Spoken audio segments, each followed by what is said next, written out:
Alright, ini message yang Tuhan kasih kepada saya. Realignment and reconnecting to the Lordship of Jesus Christ that will bring you to the realignment and reconnecting to the people that you supposed to meet. Okay?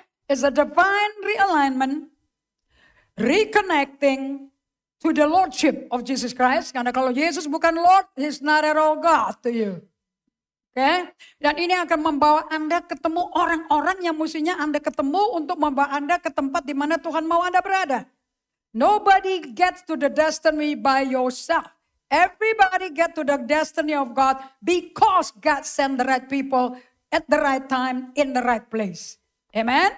So kita akan menyelaraskan kembali dan berkoneksi kembali dengan Yesus Kristus sebagai Tuhan kurios kita, the master and the owner of our life. Once you receive Jesus, you belong to Jesus.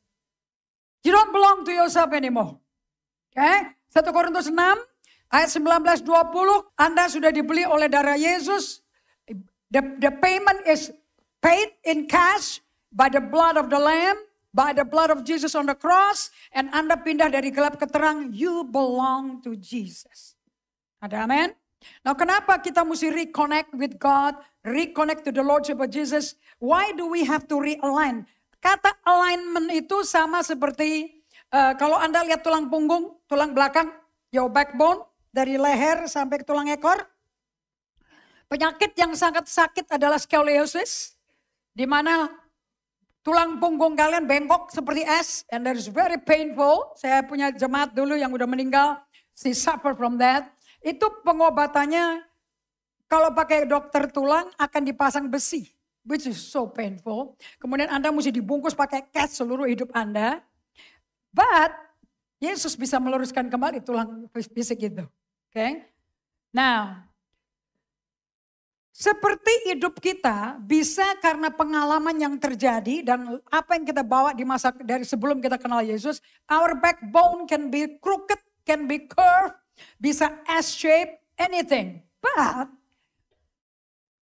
kalau engkau bertemu dengan 5 jawatan, Rasul, Nabi, Penginjil, Gembala, Guru, Anda akan di-retract. Kalau Anda pergi ke chiropractor, siapa yang pernah pergi ke chiropractor?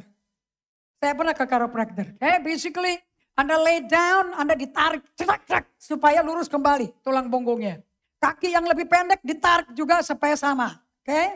And chiropractor bukan teman baiknya dokter tulang. Mereka bermusuhan. Tapi si pasien menderita kalau tidak ditarik. So Apostle Indri, how do you feel after you went to the chiropractor? I don't know, aku sih fine-fine aja. Didn't see the difference. Itu berkat dari jemaat kita. Why don't you go to the chiropractor so you feel better? Yang penting aku masih strong hari ini. I'm going to be 68 next in a few weeks, from now. So I'm still healthy. Nah, tujuan daripada kita realigning with Jesus and reconnecting. If you connect to the vine, Anda akan ketemu carang yang lain. So that we can walk in God's promises and abiding in Him. Supaya kita bisa berjalan di dalam janji Allah. Satu hamba Tuhan, American Korean, dia tanya waktu dia pertama kali terima Yesus. First timer. New beginner. Dia bilang sama gembalanya, kenapa sih Alkitab ini tebalnya kayak begini berat? Dan I don't know how to read the Bible. And then guru Alkitabnya, gembalanya ngomong seperti ini. Actually, the Bible is only 2 pages. If you live in these 2 pages, that's all. That's all the Bible is. Now why is so thick? Kenapa kok mesti ada Alkitab? Karena ada halaman berikutnya segini tebal. Because after the 2 page, man fell to sin. Manusia jatuh dalam dosa. And if you see how thick the book, that's how thick the grace of God is. Inilah setebal ini kasih karunia Tuhan. Buku ini bukan membebani. Ini 66 buku minus 2 lembar. Menggambarkan apapun problem kita, apapun dosa kita, kasih karunia-Nya tersedia untuk menjawab kamu. So this thick book is representing the abundant grace of God. So ini bukan beban, tapi telling you, if you read it, how much God love all people. Udah murtad, udah kurang ajar, udah berdosa, udah ngelawan Tuhan, udah bunuh anaknya, tapi kasih karunia-Nya tetap tersedia bagi kita. That's why so thick. So saya berdoa, kalian mau baca buku Alkitabnya, supaya tahu kasih karunia apa yang kamu belum terima. Yang ada tertulis di sini, supaya kamu terima. Amen? Read the Bible. Now, the only way kalian bisa abide in Him, you can walk in His promises, you need to read the Bible.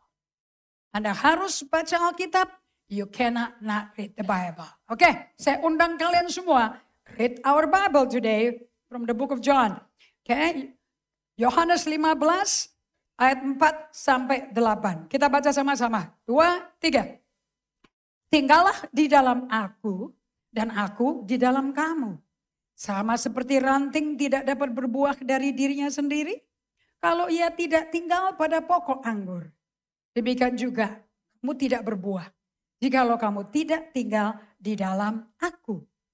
Akulah pokok anggur dan kamulah ranting-rantingnya. Barang siapa tinggal di dalam aku dan aku di dalam dia, ia berbuah banyak. Sebab di luar aku, kamu tidak dapat berbuat apa-apa. Barang siapa tidak tinggal di dalam aku, ia dibuang keluar seperti ranting dan menjadi kering.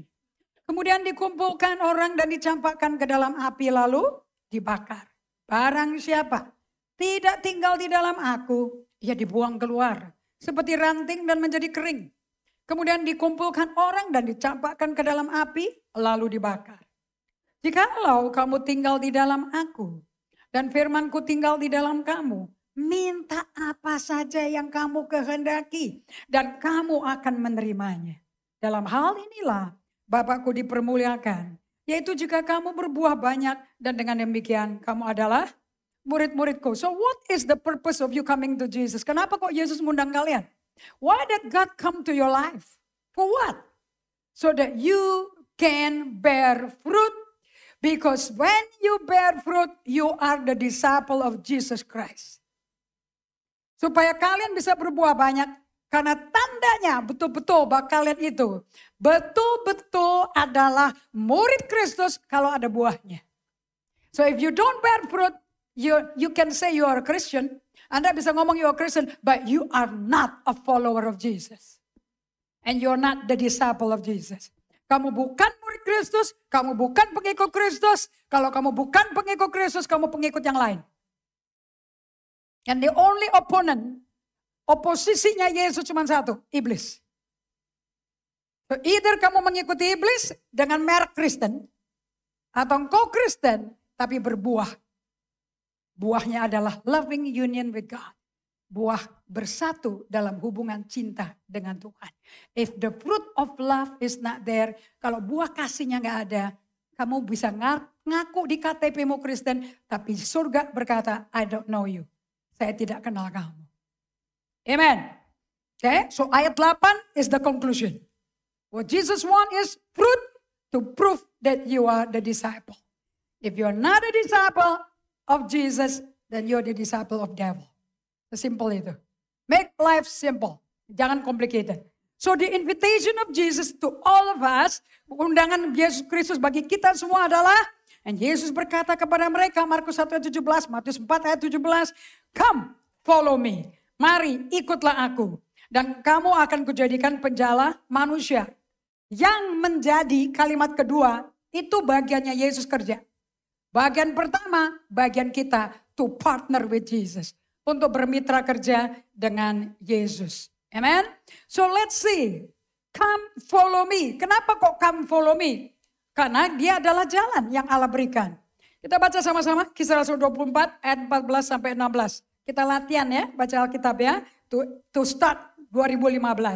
2025. 2, 3. Tetapi aku mengakui kepadamu bahwa aku berbakti kepada Allah nenek moyang kami dengan menganut, dia nggak bilang menganut agama Kristen loh. Agama Kristen cuma disebut 3 kali di Alkitab.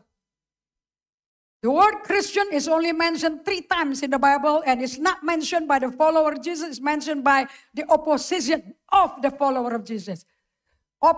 Orang yang melawan Yesus, memanggil pengikut Yesus, pengikut jalan Tuhan. Ada Alkitabnya kalian? Read the Bible. Lanjut. Yaitu jalan yang mereka sebut sekte. Ini mereka ini orang yang non percaya Yesus. Katakan lanjut. Aku percaya kepada segala sesuatu yang ada tertulis dalam hukum Taurat dan dalam kitab nabi-nabi. Aku menaruh pengharapan kepada Allah. Ini Paulus yang ngomong. Sama seperti mereka juga. Bahwa akan ada kebangkitan semua orang mati. Baik orang-orang yang benar maupun orang-orang yang tidak benar.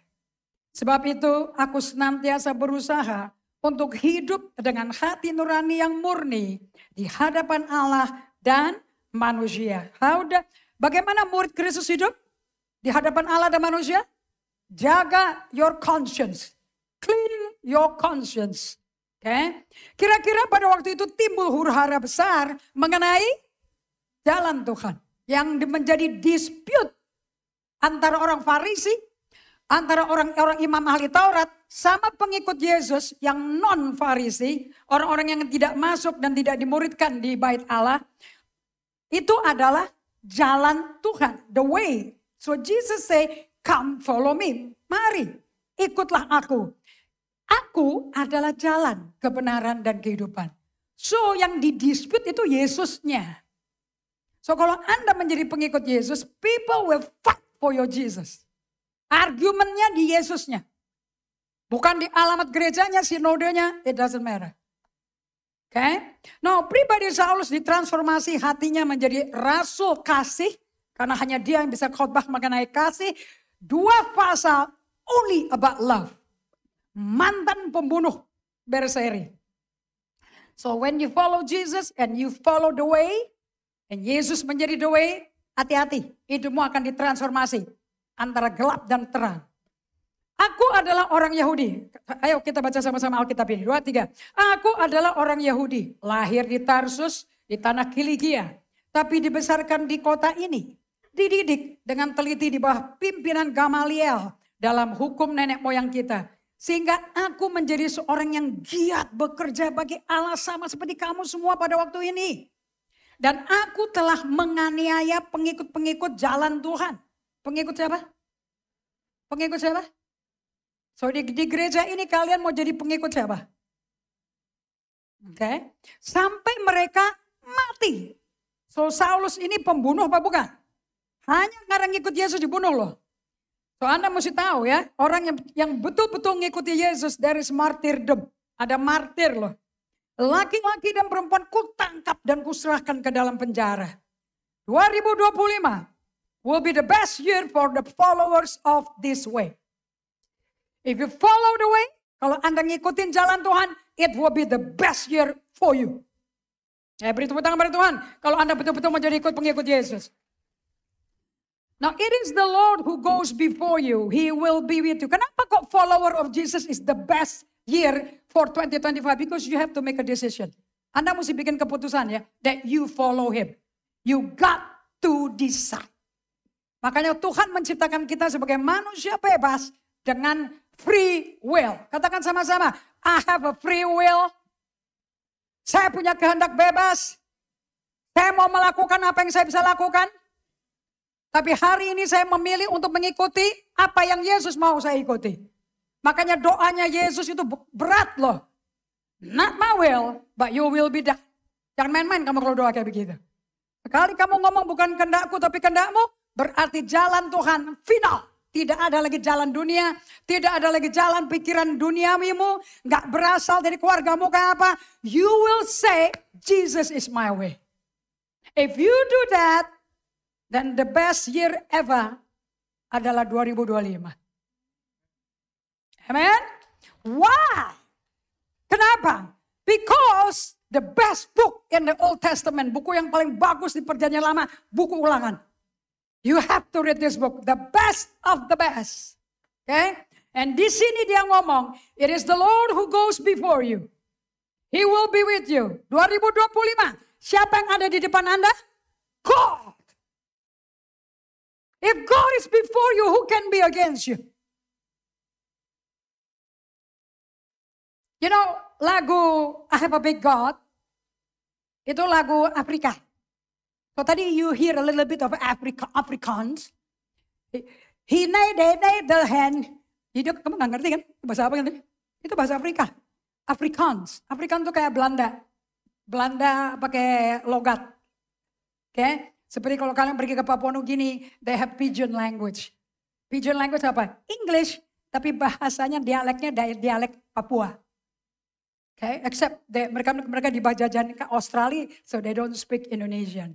Okay, so it is the Lord who goes before you. If you choose the way, then the Lord will be going before you, and He will be with you. Is this future tense or is this past tense? Ini bentuk kalimat masa depan atau masa kemarin? Is it talking about future or past tense? Is it a promise or is it already a done deal? You want to have a 2025 totally successful? No other way. Jesus has to be in front of you, not your idea. Bukan idemu, pendapatmu, duitmu, kekuatanmu. And God has a way untuk membuat Anda seperti itu. He will not leave you or forsake you. Do not fear or be dismayed.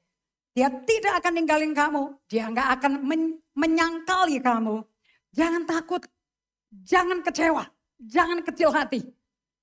So 2025, kalau sampai Tuhan ngomong do not fear and do not be dismayed, there will be big things happening that cause you to fear. Gak mungkin dia kasih nasihat jangan takut kalau gak ada yang ditakutin. Betul apa tidak? Faktanya dia ngomong jangan takut, pasti ada yang kamu takuti. Cuman, kenapa dia bilang gak usah takut dan gak usah kecil hati? Sebab dia di depan kamu. Betul apa tidak? Pertama kali kita lahir baru dulu tahun 80-an ada lagu seperti ini. Kiri kananku ada Tuhan. Betul ya? Sekelilingku ada Tuhan. Dalam hidupku ada Tuhan. Pas ujian datang akan terbukti. Yang ada kepahitan atau Tuhan. The test will come. That's why Tuhan berkata jangan takut. Jangan tawar hati, aku temenin kamu. Aku tidak pernah ninggalin kamu, aku gak pernah biarin kamu. That's the promise for 2025. And it's written 2,000 years ago. Ditulis 2000 tahun yang lalu. Isn't it amazing? Amazing? So this way is the meditative way of life. Apa sih jalan saktanya Tuhan itu? Jalan meditasi, gaya hidup memeditasi firman Tuhan. Daripada ngelamun merancangkan yang enggak, merancangkan horor, berita negatif, pikiran negatif tentang si A, si B. Kenapa enggak kamu meditasi firman? Amen? So Yosua 1 ayat 8 dan 9, saya prefer pakai bahasa Inggrisnya. This book of the law, katakan sama-sama, 2, 3. This book of the law shall not depart from my mouth. Pegang mulutnya ya. Pada waktu dibaca, pegang mulutnya langsung. 2, 3, ulang lagi. This book of the law shall not depart from. Tunjuk mulut kamu. Tunjuk mulutmu. Ya, kalian bisa ngomong natural tanpa sadar mulut kamu ngomong kotor. So touch your mouth. Touch your lips. Touch your tongue. Yang mesti ngomong di 2025 adalah kitab Taurat ini. Make it a target. Kamu kelar kitab Kejadian, Keluaran, Bilangan, Imamat, Ulangan. Oke, karena itu kunci dari Pak Yosua menang, menaklukkan 7 bangsa yang kuat. Oke, 7 problem besar dalam hidupmu akan takluk pada waktu kamu merenungkan firman kitab Taurat ini siang dan malam. Katakan day and night. Katakan day and night. Oke, ulang lagi from the beginning. This book of the law shall not depart from your mouth, touch your mouth. But you shall meditate it, touch your eyes, touch your heart, pegang mata, pegang hati. Di perut. You shall meditate it day and night. Berapa kali sehari? 2 kali. So that you may be careful to do according to all that is written in it.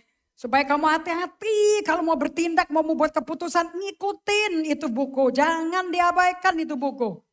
Kalau tiap hari di day and night you meditate, lama-lama otomatis hafal sendiri gak? Lama-lama diatur gak pikirannya sama firman ini? Of course. Lanjut. For then you will make your way prosperous.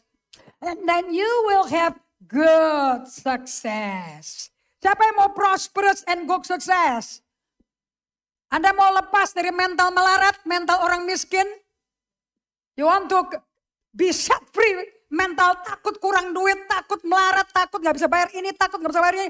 Or do you want to be free? Percaya bahwa kamu akan pasti prosperous. Percaya kamu pasti sukses. Because God says it. Karena Tuhan ngomong. That's all. Orang percaya hidup dari apa kata Tuhan. Karena yang berkuasa atas hidup kita adalah apa kata Tuhan. Dan sudah terbukti. Sudah terbukti. Hidup saya aja bukti firman itu benar. Coba tidak? Mimpi apa keluarga Gotama anaknya menjadi pendeta? Mimpi apa? Papi mami saya udah meninggal dua-duanya. Gak ada keluarga pendeta di keluarga Gotama. None. Kita semua pedagang. We are business people. Kita tahu namanya transaksi bisnis. Kita tahu namanya kontrak. Kita tahu yang namanya kejar proyek. Tapi untuk kejar Alkitab, kejar Tuhan, apa itu? And proyek sama dengan dolar. Minimum ada tulisan, in God we trust. Sejelek-jeleknya ada tulisan God di situ. Kalau pakai dolar. Kalau pakai rupiah, ya Bung Karno. Saya nggak tahu orang mati bisa bikin kaya nggak. Tapi kalau Tuhan bisa bikin kaya. Because everything belongs to Him. Langit, bumi, laut dan isinya miliknya Dia. Dan Dia akan kasih kepada anaknya. Kalau lihat sumbernya pasti terima. Lihat manusia mati kau. Okay? Have I not commanded, ayat 9. 2, 3. Have I not commanded you? Be strong and courageous. Do not be frightened. Do not be dismayed. For the Lord your God is. For the Lord your God is with you wherever. Saya nggak tahu jaminan apa lagi kamu butuh. Kalau Allah sendiri sudah ngomong seperti ini. Ini jaminan untuk 2025. Janganlah kita katakan dalam bahasa Indonesia. 2, 3. Janganlah engkau lupa. 2, 3. Janganlah engkau lupa memperkatakan kitab Taurat. Ada lidah murid di sini? Tamu-tamu GGA nggak ngerti hidup sesuai firman. Tapi di gereja ini diajarin. Lidah seorang murid adalah pena yang mahir menulis. So pada waktu Anda membaca Alkitab, you are speaking it. Kamu nggak nonton. You understand? Nobody can have faith dengan mata. Because we don't live by sight, we live by faith. Dan faith comes by hearing. Hearing the word of Christ. Orang hidup karena percaya, bukan karena melihat. So nggak ada orang bisa selamat karena melihat. Orang selamat karena mendengar. Dan bagaimana bisa mendengar kalau kamu tidak memperkatakan? Oke, 2, 3. Janganlah engkau lupa memperkatakan kitab Taurat ini. Janganlah kau lupa melototin kitab Taurat ini atau memperkatakan. So mana mulutnya dibuka dong mulutnya? Ngomong. Memperkatakan. Kalau di sini nggak mau, saya jamin hidupmu 2025 tidak akan ngalami apa yang dikatakan. Obedience means you trust God. Obedience means you surrender your life to God. Tanpa kamu bertaat, bohong kamu percaya Tuhan. Bohong. Banyak penipu dan orang tertipu dan menipu orang lain. Oke, hati-hati dengan siapa kamu percaya, hati-hati siapa yang kau mengikuti.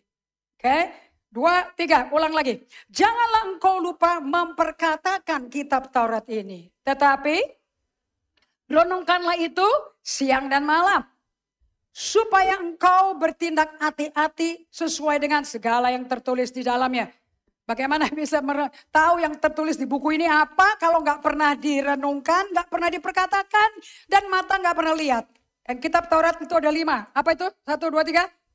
Kejadian, Keluaran, Imamat, Bilangan, Ulangan.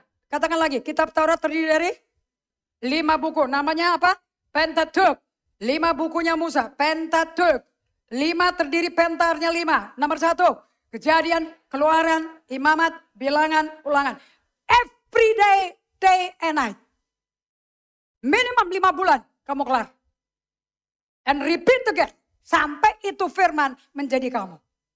You don't need to do anything. No, meditate, the word akan kerja sendiri. Fantastic. Saya udah ngalami selama 7 tahun ini. Firman yang ngerubah kita. Khotbah gak ngerubah kamu. The word yang kamu meditate ngerubah kamu. Karena firman Allah itu hidup dan kuat, lebih tajam daripada pedang bermata 2. Memisahkan jiwa dan roh. Jangan kutip ayat buat khotbah. Kutip ayat buat hidupmu sendiri. Amen. Baru kamu bisa ngomong seperti pemazmur. Firmanmu pelita bagi kakiku. Terang bagi jalanku. Bagaimana bisa jadi pelita terang? Gak ada di hatimu sama sekali. You got it? Simple ya. Ikut Tuhan simple. Jangan dirutin. Lanjut. Ayat 9 yang kanan. Bukankah telah kuperintahkan kepadamu? Kuatkanlah. Teguhkanlah hatimu. Ngomong sama kiri kanannya. Jalan ikut Tuhan tidak sama dengan jalan yang kau hidupin selama ini. Ya, you make it simple. Kamu simplify everything. Gampang lah. Tapi firman Allah kalau merenungkan firman ngomong apa? Jangan takut. Jangan tawar hati. Kenapa? Bapakmu piara kamu kok. Burung pipit di udara aja gak kenal Allah Bapa kita dipiara. Masa anaknya diciptakan serupa gambar dia gak dipiara? Ya tergantung matamu ada di mana dong. Kalau matanya di STNK, matamu di BPKP terang aja keput. Matamu harus ada di Yesus. Betul atau tidak? Right? Ulangi lagi ya, ayat 9 ya. Praktek makes permanent. 2, 3. Bukankah telah kuperintahkan kepadamu? Kuatkan, teguhkan hatimu. Ngomong sama kiri kanannya. Lu kalau belanja mikir-mikir, PPN-nya 12% tuh.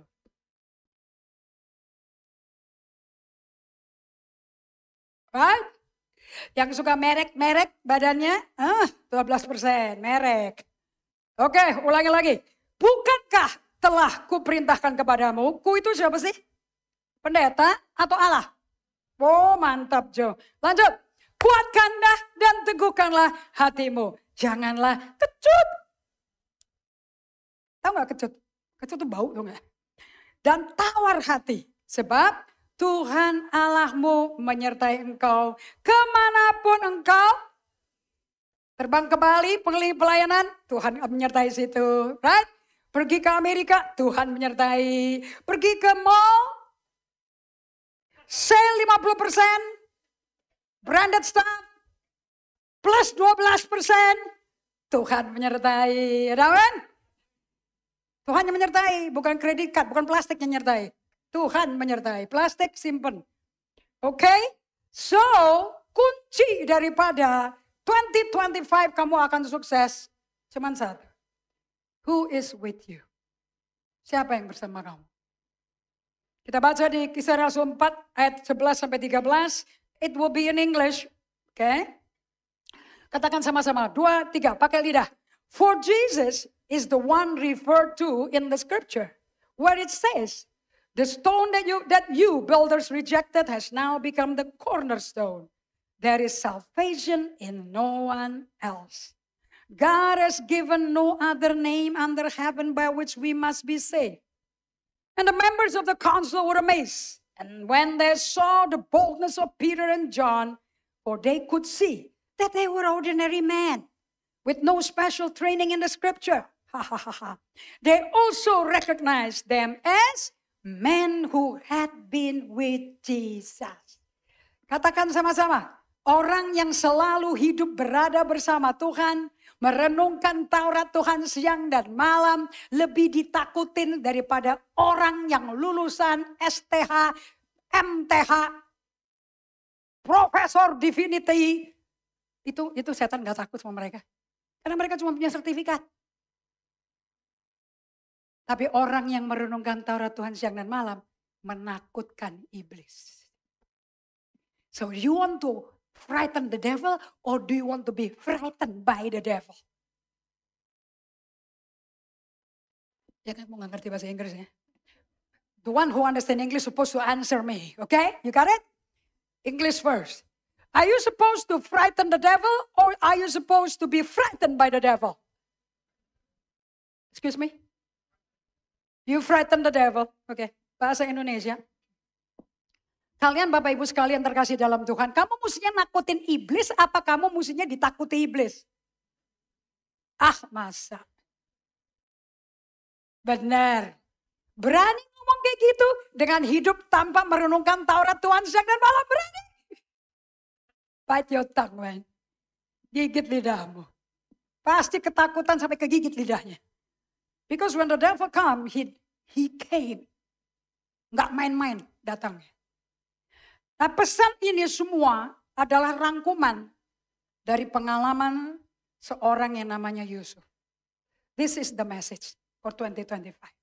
This is the way. Inilah jalannya Tuhan. Are you ready? Di Kejadian 45, will be our main topic. Kejadian 45, Yusuf putra yang ke-11 dari Yakub, bukan ke-10 ya, 11, memperkenalkan dirinya kepada saudaranya. Ngomong sama kiri kanannya, bukannya dia adik kakak, kok mesti perkenalan diri? Isn't it amazing? Bagaimana kakak adik kok berkenalan? Is that weird? What's going on? Kenapa kok Yusuf mesti memperkenalkan dirinya ke kakak-kakaknya? Is that strange? Yusuf mengenal kakak-kakaknya, tetapi kakaknya tidak mengenalinya.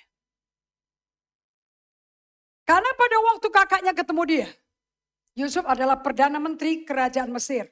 Tangan kanan Firaun. Right hand man of Pharaoh. The strongest country in the world. Seperti Amerika Serikat. Dahsyat, kuat, adik kuasa. Pada waktu itu kakak-kakak Yusuf sudah 22 tahun tidak bertemu dengan Yusuf. 22 years. Karena 13 tahun Yusuf di penjara. Dibuang ke sumur. Dijual jadi budak. Dituduh pemerkosa, TSK, tersangka, pemerkosa daripada majikannya, istri majikannya. Cemplung masuk ke penjara. Kemudian keluar dari penjara, 7 tahun masa makmur, 7 tahun masa kelaparan. Baru kakaknya ketemu. That's 22 years. Dan penampilan Yusuf, dandanannya, dandanan Mesir. Pakai calak, laki-laki Mesir. Pakai crown, ular, sini. Kakaknya nggak ngerti. Tapi Yusuf tahu. See, when you are transformed, your family don't know you. But you know them. Transformasi itu seperti itu. Kalau betul kamu ditransformasi sama Tuhan, semua kamu kenal kakak-kakak adikmu kayak apa. Tapi kakak adikmu nggak kenal kamu lagi. Dan Yakub, ayahnya si Yusuf dan 10 kakak-kakaknya, Yusuf anak ke-11. Ingat Yakub punya 12 anak, right? Dan Yusuf itu putra kesayangannya. Dia yakin si Yakub, anaknya udah mati dimakan binatang buas. Karena kakak yang 10 iri sama Yusuf. So, kalau kalian gak ngerti latar belakangnya karena gak pernah baca kitab Taurat, belum pakai lidahnya, belum merenungkan, belum melihat hidup Kristennya minggu ke minggu, khotbah pendeta dibanding-bandingin, seminggu sekali 45 menit, of course you die, collapse man.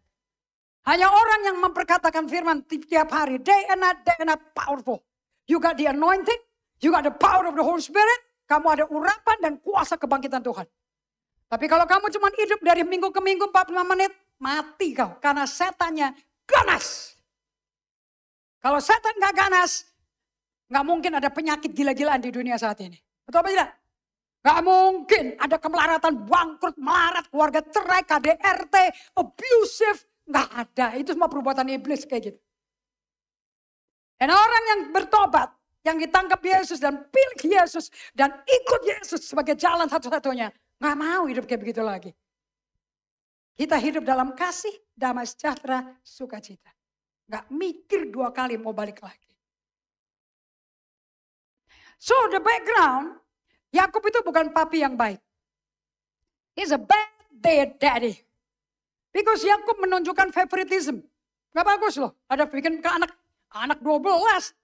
Dibikin mana yang favoritnya dia, mana yang bukan. Itu yang sakit hati tertolak. Di Kejadian 37 ayat 3, I'm gonna go fast ya supaya Anda tahu backgroundnya. Israel lebih mengasihi Yusuf daripada semua anak yang lain. Sebab Yusuf itulah anak yang lahir pada masa tuanya. Waktu masa tuanya Yusuf sudah bertobat menjadi Israel. So dari penipu ulung, katakan Yakub artinya penipu. Makanya kalau punya anak jangan dikasih nama Yakub.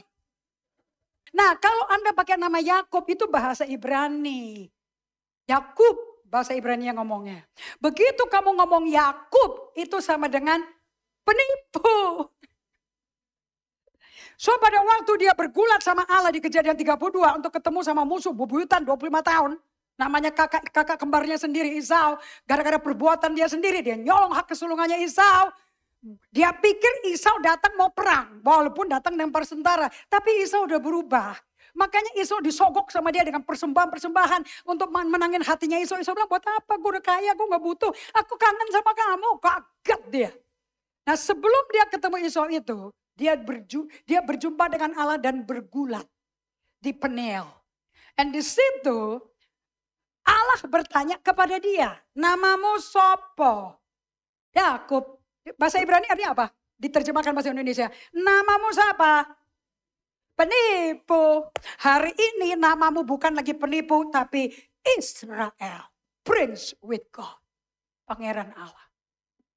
Hanya Allah bisa merubah orang. Please jangan coba-coba mengubah diri. Stres kamu.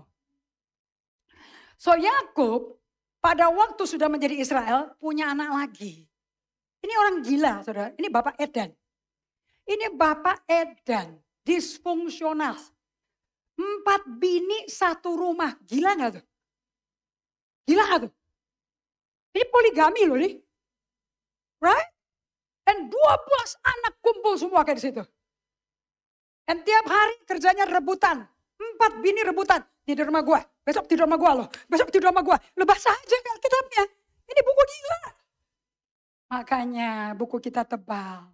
Karena menghadapi orang gila kayak gitu. Dan Allah penuh kasih karunia. So ngomong sama kiri kanannya, gua gila, gua ada harapan. Ada amin? So ngomong sama pasangan, if you're sitting with your husband, with your wife, kalau duduk sama suami istrimu, kamu ngomong, kamu udah ngadepin gilanya gua kan? Tapi jangan takut ya, karena kasih karunia Allah itu besar. Terus istrinya bilang, enak aja. Lo gak tahu kok menderita sama lo, tau gak? Bilang, buka Alkitab, kasih karunia keluar situ. Di luar buku Alkitab tidak ada kasih karunia. Ya, hanya di Alkitab kita. Love this Bible. Oke, so anaknya lahir pada masa tuanya dan ia menyuruh membuat jubah yang maha indah. Dia bikin coat of many colors, oke. Setelah dilihat oleh saudara-saudaranya, ayahnya lebih mengasihi Yusuf dari semua saudaranya. Itu 10 kakak-kakaknya dari 4 macam bini, kira-kira iri gak? Hati-hati sama hati kita ya. Anda kalau iri bisa gak ngomong mulutnya, tapi benci mereka kepada Yusuf. Dan tidak mau menyapa dengan ramah, silent treatment. Perang dingin. Ini bisa terjadi di keluarga sendiri. Apalagi 4 bini. Pada suatu kali bermimpilah Yusuf. So di sini kita lihat Yusuf punya karunia profetik. Dream, prophetic dream. Bermimpilah Yusuf lalu mimpinya itu diceritakannya kepada saudara-saudaranya. Sebab itulah mereka lebih benci lagi. Ngomong sama kiri kanannya, Yusuf sarap nih. Anda mau tahu kenapa dia sarap? You know, orang narsistik adalah orang yang gak bisa ngerti perasaan orang lain. Kalau 10 kakak benci sama dia, kira-kira kamu satu-satunya orang dibenci, kerasa gak? Dan gak diajak ngomong. Kalau orang gak diajak ngomong bertahun-tahun, itu mestinya kerasa gak? Bahwa dia dibenci. Mau bertobat gak bertobat, gak diajak ngomong. Tahunan. Sampai 17 tahun. Because 17 tahun ini anak diculik. Okay? So 17 years tidak diajak ngomong papi maminya. Tidak diajak ngomong kakak-kakaknya. Papinya ngomong. Karena dia favoritnya. Kira-kira musuhnya Yusuf itu gitu gak sih? Gue salah apa? Kan gitu-gitu kan ya musuhnya ya. Kenapa sih kok gak mau ngomong? Kok aku dimusuhin kan bisa gitu kan ya? Saking menikmati anak favorit bapaknya, dia nggak ngeh loh. Udah gitu dibagiin mimpinya lagi. Tahu nggak mimpinya apa? Lebih gila lagi. Dan di dalam mimpinya itu ayat 7, tampak kita sedang di kak gini kak. Itu ya, gue lihat di mimpi itu ya, di ladang mengikat berkas-berkas gandum. Lalu bangkit berkasku kak, tegak berdiri kak. Kemudian datanglah berkas-berkas kamu kak. Mengelilingi dan sujud menyembah kepada berkasku. Itu kakaknya udah benci belum? Gara-gara baju berwarna sudah benci belum? Nah dikasih mimpi kayak gini. Benci derajat ketiga. Third degree hatred. Verse 8. Lalu saudara-saudaranya berkata kepadanya. Apakah engkau ingin menjadi raja atas kami? Apakah engkau ingin berkuasa atas kami? Jadi makin bencilah mereka kepadanya. Karena mimpinya dan karena perkataannya itu. 4 degree hatred. Oke, satu dari jubah. Satu gak diajak ngomong. Dibenci. Kemudian dia cerita mimpi. Super benci. Setelah itu ditantang sama kakaknya. Sangat benci sekali. By the way, when he shared the dream. He was in the position of being silent by the brothers. Itu 17 tahun diajak diem. Terus dia datang sendiri, dia yang ngomong gitu.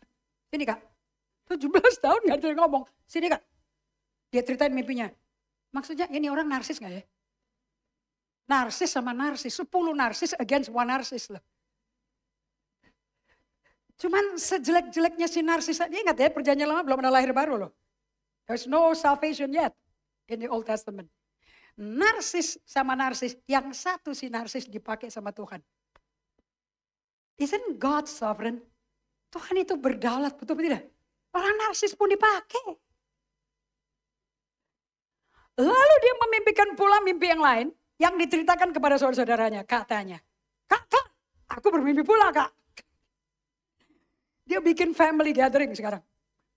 Papi mami diajak, bokap nyokap diajak. Tanpa matahari, bulan, 11 bintang, sujud menyembah kepadaku. Ini orang cari kerjaan gak nih? Setelah hal itu diceritakannya kepada ayah dan saudara-saudaranya, maka ia ditegur oleh ayahnya. Mimpi apa mimpimu itu? Masakan aku dan ibumu serta saudara-saudaramu sujud menyembah kepadamu sampai ke tanah? Gak perlu Sigmund Freud menerjemahkan mimpi ini. Orang awam pun bisa terjemahin loh. Maka ayat 11 katakan sama-sama. Iri hatilah saudara-saudaranya kepadanya. Tapi ayahnya menyimpan hal itu dalam hatinya. So saya mau tanya, Anda lihat gradasi? See when you are jealous to somebody and you don't talk about it. Kamu gak ngomong loh. Sok suci tuh orang, sok rohani, sok mampu, sombong banget tuh. Tapi self talk, you know. Kalau dibiarin, bertumbuh gak? Dari benci sampai bitter envy. Bitter envy itu udah taraf paling parah sekali. Itu pembunuh. Because whoever hate the brothers, you are murderer. So perjalanan iman Yusuf. Kemudian suatu hari bapaknya nyuruh, sup. Cari kakak-kakakmu, kasih laporan bagaimana kondisi mereka menggembalakan kambing dombanya papa. So dia pergi, dia ketemu sama orang di Dotan, dia tanya, aku lagi mencari saudara-saudaraku, tolong dong katakan kepadaku di mana mereka mengembalakan kambing domba. Lalu kata orang itu, oh mereka telah berangkat dari sini. Sebab telah kudengar mereka berkata mereka mau ke Dotan. Maka Yusuf menyusul saudara-saudaranya itu dan didapatilah mereka di Dotan. Dan dari jauh ia telah kelihatan kepada mereka. Tetapi sebelumnya ia dekat kepada kakak-kakaknya. Kakaknya telah bermufakat mencari daya upaya untuk iri, dipendam, benci, sangat benci pahit. Your murderer. Dan ini tidak stop di hati loh, tapi perbuatan loh. Makanya jangan saya hati-hati ya sama pendiam-pendiam, apalagi sirikan orangnya, irian orangnya. Dan kata mereka seorang kepada yang lain, lihat tuh si tukang mimpi datang tuh. Let's see, look at the dreamer is coming here. Let's see what's happened to his dream. Let's kill him. Sekarang mari kita bunuh dia. Dan kita lemparkan ke dalam salah satu sumur ini. Lalu kita katakan seekor binatang buas telah menerkamnya. Ini bikin skenario loh. Pembunuhan itu terjadi di hati dan pikiran.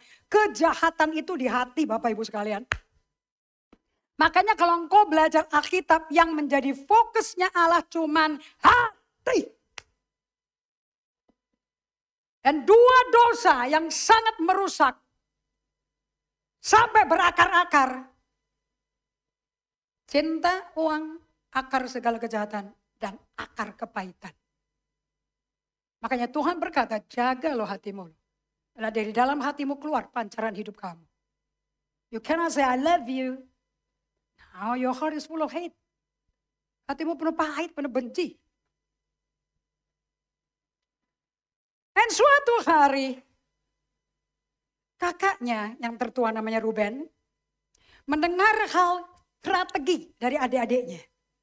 Dia ingin melepaskan Yusuf dari tangan mereka. Sebab itu katanya, jangan kita bunuh dia. Ini kayak Pontius Pilatus kepada Yesus. You don't understand? The book of Joseph, Kejadian 37 sampai 50 is exactly the book of the gospel. Yusuf is a picture of Jesus. Yusuf adalah gambaran daripada Yesus. So lagi kata Ruben kepada mereka, jangan ditumpahin darahnya. Udahlah lemparin dia ke dalam sumur yang ada di padang gurun ini. Tapi jangan diapa-apain deh. Maksudnya hendak melepaskan Yusuf dari tangan mereka dan membawanya kembali kepada ayahnya. Baru aja Yusuf sampai kepada saudara-saudaranya. Mereka pun menanggalkan diserebut jubah maha indah itu. Dan mereka membawa dia, melemparkan dia ke dalam sumur yang gak berair. Artinya biar mati pelan-pelan. Dan langsung itu jubah maha indah direndam ke darah kambing, dibawa ke bapaknya si Yakub. Nih anakmu mati. Bapaknya semenjak itu, ini di Alkitab ini ada orang depresi loh ya. Yakub depresi berat. Kemudian adiknya Ruben namanya Yehuda. Dia berkata, aduh ngapain dibunuh? Apa untungnya kita membunuh adik darah daging kita sendiri. Terus sembunyiin darahnya. Aduh jangan. Mari yuk kita jual dia kepada orang Ismail. Kebetulan ada orang pedagang Ismail lewat. Tapi jangan kita apa-apain dia. Kan dia saudara kita darah daging. Saudara-saudaranya mendengarkan perkataannya. Yusuf dijual sebagai budak. Kepada orang Ismail. Dan orang Ismail jual lagi ke tangan kanannya Firaun. Ketika ada saudara-saudara Midian, Ismail, Yusuf diangkat ke atas dari dalam sumur. Kemudian dijual kepada orang Ismail dengan harga 20 shikal perak. Orang yang benci Anda menghargai jiwamu picisan.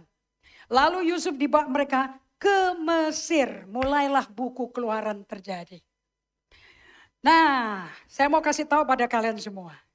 Pada waktu dia di Mesir, dia bekerja kepada pegawainya Firaun namanya Potifar. Dan hati-hati ya Bapak Ibu sekalian ya.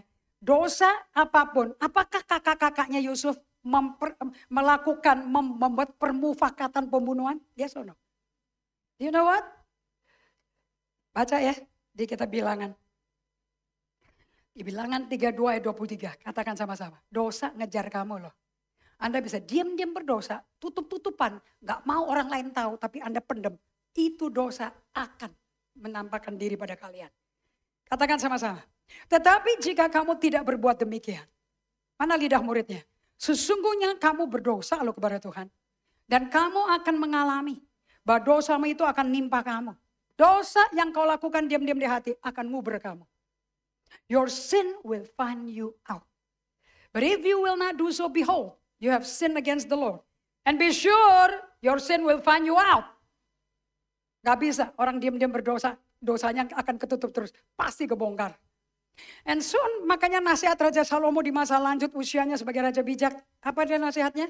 2, 3. Jagalah hatimu dengan segala kewaspadaan. Karena dari situlah justru dari hatimu sendiri keluar dosa yang engkau pendam selama ini. Now, di Markus 7 ayat 18 sampai 21 atau 14 sampai 23, Anda belajar. Yesus gak pernah ngurusin duit kalian. Yesus gak pernah ngurusin rumah, bangunanmu, mobilmu, bajumu. Yesus hanya fokus selalu ke hati kita. Makanya orang lahir baru bertobat pasti mendapat hati baru. Bukan mobil baru. Markus 7 ayat 18 sampai 21. Katakan sama-sama. Maka jawabnya, apa sih kamu juga yang tidak dapat memahaminya? Tidak tahukah kamu bahwa segala sesuatu dari luar masuk ke dalam seseorang enggak menajiskan. Karena bukan masuk ke hati, ke dalam perut. Lalu dibuang di jamban di WC. Dengan demikian ia menyatakan semua makanan halal. So it's not about food. Did you enjoy the dinner today? Yeah, but that's not important. Itu buat Tuhan gak penting. Toh habis ini kamu ke WC. You understand? Katanya lagi, ayat 20, katakan sama-sama. Apa yang keluar dari seseorang, itulah yang menajiskannya. Sebab dari dalam, dari hati orang, timbul segala pikiran jahat, percabulan, pencurian, pembunuhan, etc. Silahkan baca sendiri di rumah. Now, Yusuf di rumahnya, tangan kanannya Firaun. Jangan lupa ya mimpinya ya. Adapun Yusuf, ia dijual oleh orang Midian itu ke Mesir. Kepada Potifar, seorang pegawai istana Firaun, kepala pengawal raja. Siapa? Posisinya, jabatannya apa? Ingat mimpinya Yusuf? Semua berkas akan sujud pada dia. He'll be leader. Gak mungkin orang menjadi leader, ketemunya bukan leader-leader. Gak mungkin. Okay, realignment with God, reconnecting with God, make you to be reconnected with the right person in the right place at the right time, doing the right thing. Believe me. Okay, nasib kamu tinggal kamu hancurin atau let the glory of God comes to Jesus melalui hidup kamu. Yusuf orang yang memuliakan Allah 100%. Lihat.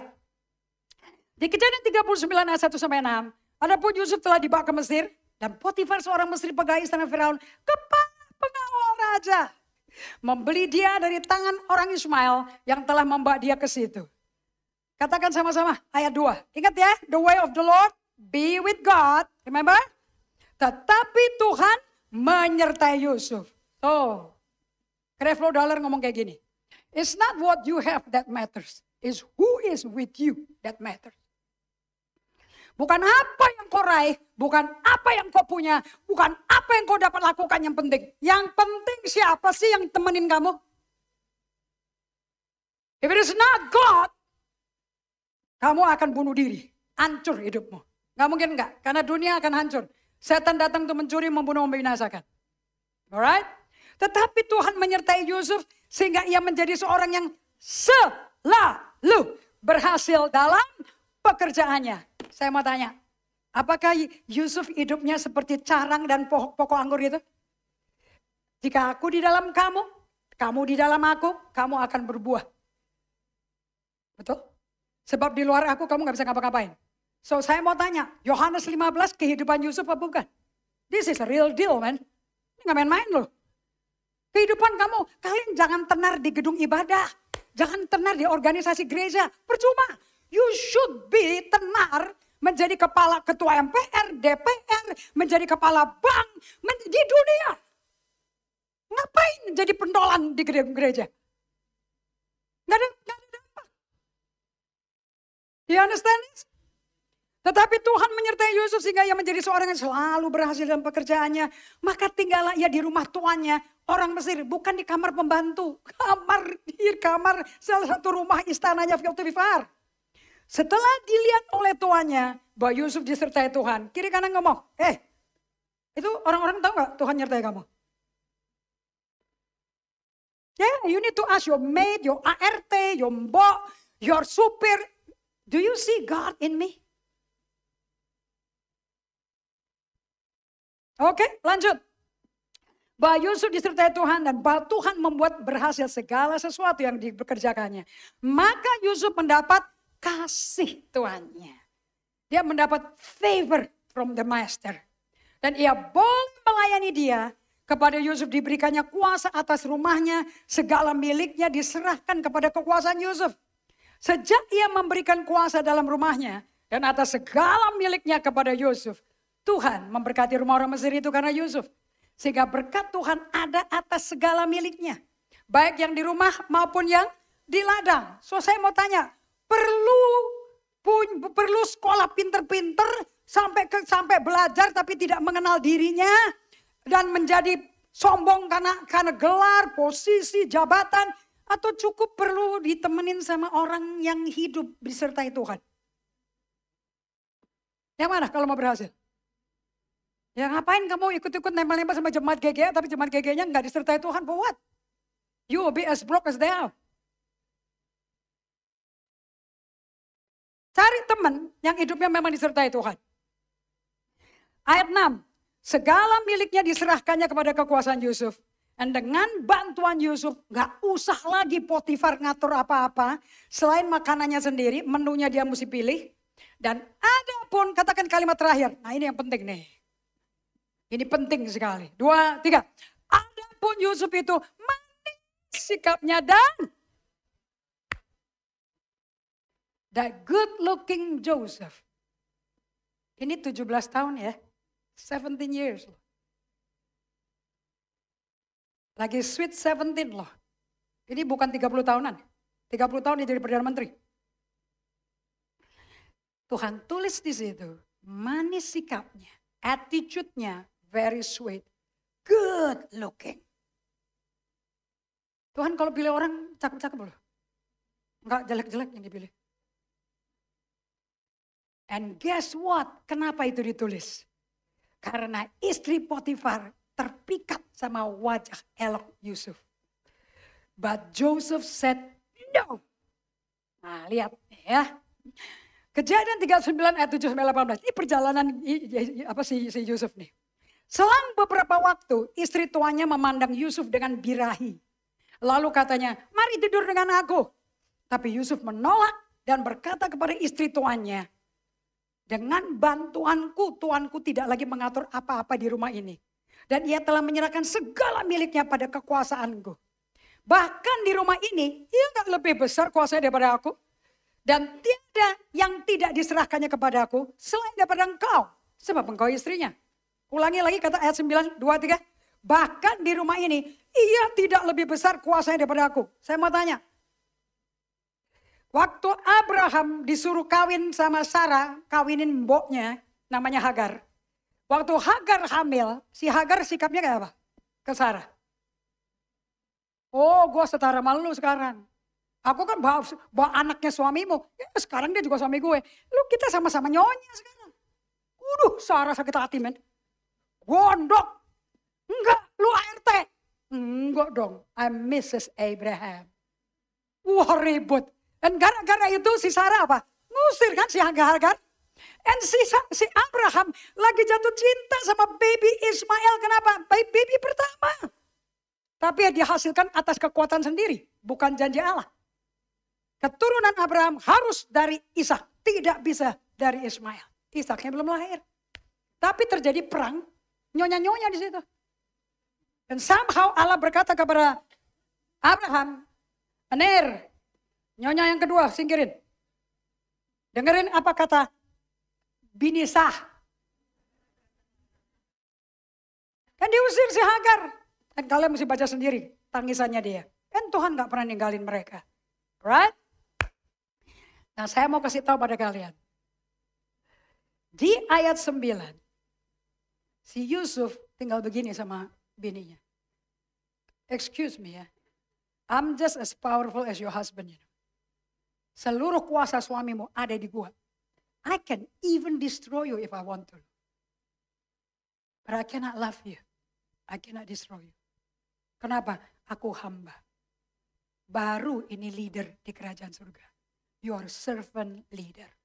Orang yang tidak abuse kepercayaan kuasa majikannya dan mengangkat diri. Gue udah hebat kan? Aku kan sehebat suamimu. No, dia tahu posisi dia. He's just a servant. Dan hidup di rumah Potifar bukan destiny-nya dia. Itu bukan tujuan akhirnya dia.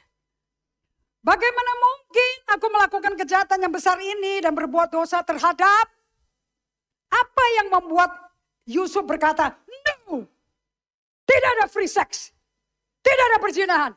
Bukan karena takut kena kebasa loh. I don't do it because of my God. Orang yang takut ditangkap basah kalau berdosa. Orang yang takut kejebak pasti berdosa. Karena kamu takut ketangkap basah. Oleh sebab itu supaya gak ketangkap basah. Ya udah diam-diam aja. Gak usah kasih tahu orang lain bahwa kamu hidup dalam dosa. But Yusuf, dia ngomong no dengan gamblang because of God. Karena Allah. So ayat 10. Walaupun dari hari ke hari perempuan ini membujuk Yusuf. Yusuf gak mendengarkan bujukan itu. Sebab dia adalah carang yang satu di dalam pokoknya. Dia hanya mendengar suara Tuhannya. Suara Tuhan lebih keras daripada suara rayuan big bossnya. Untuk tidur di sisinya dan bersetubuh dengan dia. Dan pada suatu hari masuklah Yusuf ke dalam rumah itu untuk melakukan pekerjaannya. He's doing his job. Dia digaji kok. Sedang dari seisi rumah itu seorang pun tidak ada di rumah itu. Tapi siapa yang ada di situ sama Yusuf? Tuhan bukan? Because God is with him, right? Lalu perempuan itu memegang bajunya Yusuf. Dia pakai jubah budak, jubah kepala rumah tangga. Dan dia tarik, dia berkata, tidur sama aku. Tapi Yusuf meninggalkan bajunya di tangan perempuan itu. Dan dia lari keluar. Anda tahu? Itu perempuan jahat itu megang jubahnya dia. Dia bisa bikin cerita loh, pakai baju. Tanda bukti ada di tangan dia. Baju budaknya ditinggalkan Yusuf di tangan wanita birahi. Dan ketika dilihat perempuan itu, bahwa Yusuf meninggalkan bajunya dalam tangannya dan telah lari keluar. Joseph passed the test of sexual temptation. Kita orang Kristen, we Christian too will pass the test of sexual temptation. Ujung-ujungnya kita semua akan mengalami ujian godaan seks. Enggak mungkin enggak. Tetapi Tuhan mau kita lulus dari tes itu. And if you are not pass, belum pass the test, Tuhan akan bekerja lagi, bikin kamu sampai pass the test. You understand this? Gak usah takut. So, di Mazmur 15 ayat 4, kenapa kok Yusuf berani ngomong no? Kita baca Mazmur 15 ayat 4 ya, bagus sekali. Kalau Anda tahu Mazmur 15, ayat pertama berkata, siapa yang bisa naik ke gunung Tuhan? Who can go to the mountain of God? Who can worship God? Selalu. Ayat 4. 2, 3. Yaitu yang memandang hina orang yang disingkirin, yang gak dicintai. Tetapi memuliakan orang yang takut akan Tuhan. Katakan yang kalimat berikutnya. Yang berpegang pada sumpah walaupun dia rugi loh. Dia punya jubah di tangan perempuan yang memperkosa dia loh. Ini yang mau memperkosa perempuan loh ini. Dan dia begini perempuannya. Habis loh. Baju lu di tangan gue. Aku bisa bikin cerita kamu yang memperkosa aku. Aku yang selamatin diriku. Dia puter, dia a tongue twister. In Psalm 15 verse 4, dikatakan di bahasa Inggris, in whose eyes a vile person is despised, but who honors those who fear the Lord. These are the people who can come before the Lord. Who swear to his own hurt and does not change. Karena Allah, Yusuf sumpah, gue gak akan berdosa sama Allah. Tapi dirusak reputasinya. Yusuf difitnah oleh istri Potifar yang penuh nafsu birahi. Dia istrinya Potifar muter balikin kejadiannya sebagai upaya bela diri. She's a tongue twister. Dia pasang cawat kayak Adam untuk menutupi dosanya, menyelamatkan dirinya dan korbanin reputasi Yusuf. Di ayat 14 kejadian 39 dipanggillah seisi rumah itu. Lalu katanya kepada mereka, lihat dibawanya kemari seorang Ibrani supaya orang ini dapat mempermainkan kita. Orang ini mendekati aku untuk tidur dengan aku. Tapi aku teriak-teriak dengan suara keras. Diputar balik gak? Dan ketika didengarnya aku berteriak sekeras-kerasnya. Ditinggalnya bajunya padaku. Dia lari keluar. Juga ditaruhnya baju Yusuf di sisinya. Sampai suaminya Potifar pulang. Dan perkataan itu jugalah yang diceritakan perempuan itu kepada suaminya Potifar. Hamba Ibrani itu yang kau bawa kemari itu. Anda mesti tahu ya. Di ayat 14 dia bikin skenario. Di ayat 17 disampaikan skenarionya. Hamba orang Ibrani yang kau bawa kemari datang kepadaku untuk mempermainkan aku. Tetapi ketika aku berteriak sekeras-kerasnya, ditinggal bajunya. Lalu dia lari keluar. And guess what? Di ayat 20, katakan sama-sama. Lalu Yusuf ditangkap oleh tuannya dan dimasukkan ke dalam penjara. Tempat tahanan-tahanan raja dikurung. Demikianlah Yusuf di penjara di sana untuk perbuatan yang dia tidak lakukan. Kalau Anda jadi Yusuf bisa ngomong gini gak? Aku udah taat sama engkau loh, kenapa jadi aku masuk penjara? God, what's wrong with you? I obey you, Lord. Betul? Ayat 21. Tetapi Tuhan menyertai Yusuf dan melimpahkan kasih setianya kepadanya. Dan membuat Yusuf kesayangan bagi kepala penjara. Katakan pada kiri kanannya, selama kamu disertai Tuhan, gak ada bad luck. Always success. Even though di tempat yang tidak nyaman. So di Kejadian 40, kemudian dia ketemu di penjara dengan juru roti, juru minumnya Raja Mesir yang membuat kesalahan kepada Firaun. Mereka dijeblosin ke penjara, and dua-duanya dapat mimpi. And didapat itu karena Tuhan menyertai Yusuf. Di situ mimpi mereka dibagiin ke Yusuf. Yusuf terjemahin mimpinya. Kemudian setelah mimpinya diterjemahin, juru roti mati, juru minumnya hidup. Anda ngerti ya? Saya ngomong di Instagram real saya. Kenapa ya? Setiap kali di Alkitab Nehemia juru minum. Kenapa ya? Semua ceritanya dalam Alkitab selalu ada roti sama anggur. Roti sama anggur. Bukankah Yesus berkata, aku serahkan tubuhku sebagai korban untuk memberikan darahku. Selalu juru minumnya selamat loh. Rotinya mati. You baca Nehemia. Oke, baca kitab ini. So, juru rotinya mati seperti mimpi yang diterjemahkan oleh Allah kepada Yusuf. Juru minumnya diselamatin. Setelah itu, waktu dia keluar dari penjara si juru minum, Yusuf ngomong kayak gini kepada si juru minum. Kejadian 40 ayat 14-15. Kak. Tetapi ingatlah kepadaku ya. Apabila keadaanmu telah baik nanti, tunjukin dong terima kasihmu kepadaku. Ceritain hal ihwalku pada Firaun dong ya. Tolong keluarin aku dari rumah ini. Sebab aku diculik begitu aja dari negeri orang Ibrani. Dan di sini pun aku gak pernah melakukan apa-apa yang menyebabkan aku layak dimasukkan ke dalam leng tutupan. Ayat 23 katakan sama-sama. Tetapi Yusuf tidak diingat oleh kepala juru minuman. Melainkan ujiannya belum lulus. Masih belum selesai untuk dia menjadi mimpinya. Oke. Dan kemudian lihat di Kejadian 41. Setelah lewat 2 tahun lamanya, bermimpilah si Firaun. Ini mimpinya dari Tuhan. Bahwa ia berdiri di tepi sungai Nil.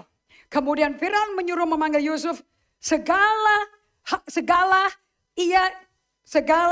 ia dikeluarkan dari tutupan. Segeralah, maaf ya, itu salah ketik tuh. Segeralah ia dikeluarkan dari tutupan.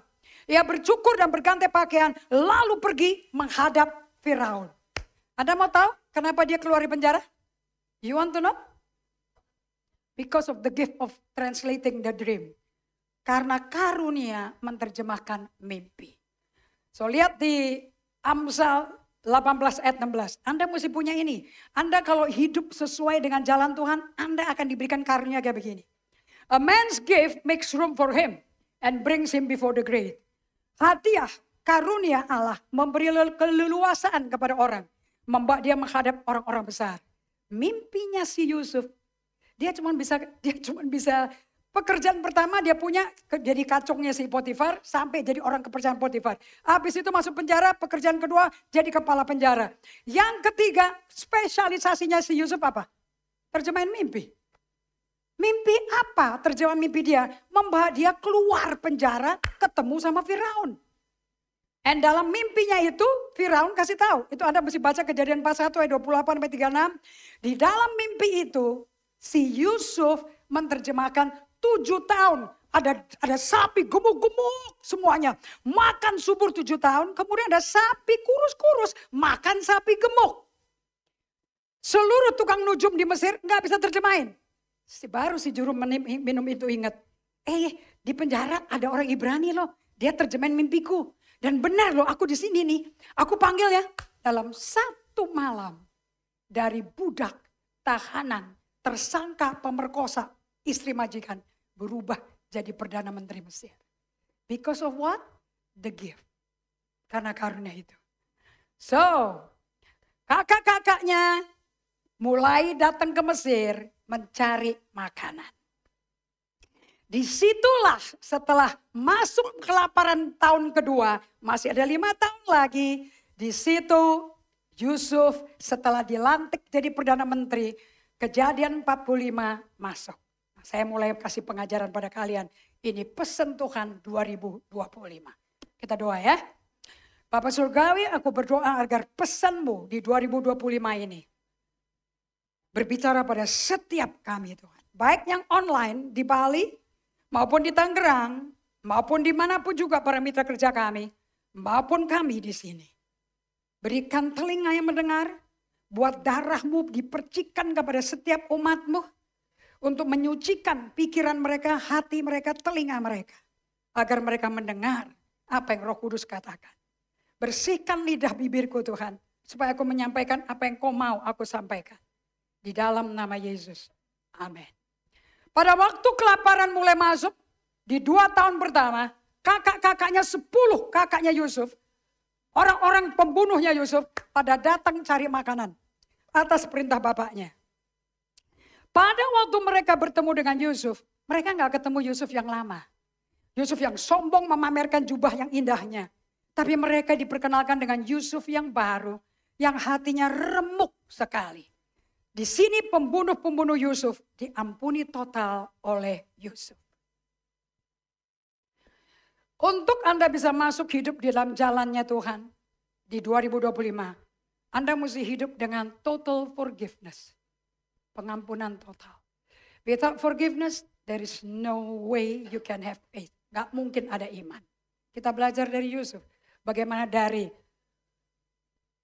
deprivation, dari the pit, bisa masuk ke palace, dari sumur sampai ke istana, because of total forgiveness. Kejadian 45 ayat 1 sampai 5. Ketika itu Yusuf tidak dapat menahan lagi hatinya di depan semua orang yang berdiri di dekatnya. Lalu berserulah dia, suruh keluar semua orang dari sini. Maka tidak ada seorang pun yang tinggal di situ bersama-sama Yusuf, termasuk penerjemah bahasa Mesirnya. Karena dia kan orang Ibrani. Ketika ia memperkenalkan dirinya kepada saudara-saudaranya, penerjemahnya semua orang istana keluar, hanya Yusuf dan kakaknya. Setelah itu di depan 10 kakaknya yang gak kenal siapa dia. Karena dia berdandan Mesir, dia Perdana Menteri, kakaknya kan masih gembala kambing domba. Setelah itu nangis Yusuf keras-keras sehingga kedengaran kepada orang Mesir dan seisi istana Firaun. Dan Yusuf berkata kepada saudara-saudaranya, akulah Yusuf, masih hidup gak sih Bapak? Tapi saudara-saudaranya tidak mendapat menjawabnya sebab mereka takut dan gemetar menghadapi dia. Ini kan Perdana Menterinya. Yusuf sama sekali tidak menakutkan kakak-kakaknya, pembunuh-pembunuhnya itu. Lalu kata Yusuf kepada saudara-saudaranya, sini mari dekat-dekat sini. Maka mendekatlah mereka.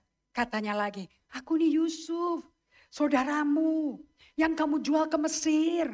Anda mau tahu kenapa semua orang mesti keluar? Supaya reputasi kakaknya tidak kedengaran orang Mesir. Kalau sampai kedengaran Mesir, mereka langsung ditangkap. Kenapa? Sebab Yusuf adalah Perdana Menteri Mesir. Are you understanding this? This is for intelijensia ini. Ini bakinnya nih. Sangat ketat sekali. Karena ini orang paling pentingnya Firaun. Tetapi sekarang, kakak jangan susah-susah hati. Jangan nyesel. Karena kamu menjual aku ke sini. Sebab untuk memelihara kehidupanlah Allah suruh aku kemari dulu. Saya mau tanya, ada kata-kata menyalahkan kakaknya enggak? Ada kata-katanya yang menyindir kakaknya enggak?